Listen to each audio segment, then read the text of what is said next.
How to reset workspace layout in Kdenlive. First of all, open Kdenlive and look at the top menu bar.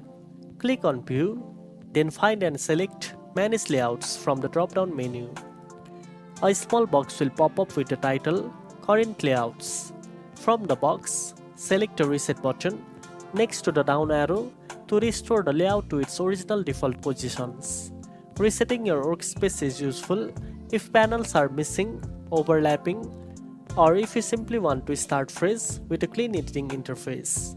After resetting, take a moment to familiarize yourself with the default layout, which is designed to optimize your workflow.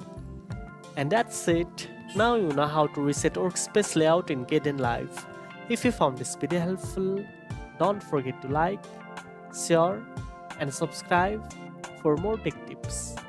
Thanks for watching, and I'll see you in the next one.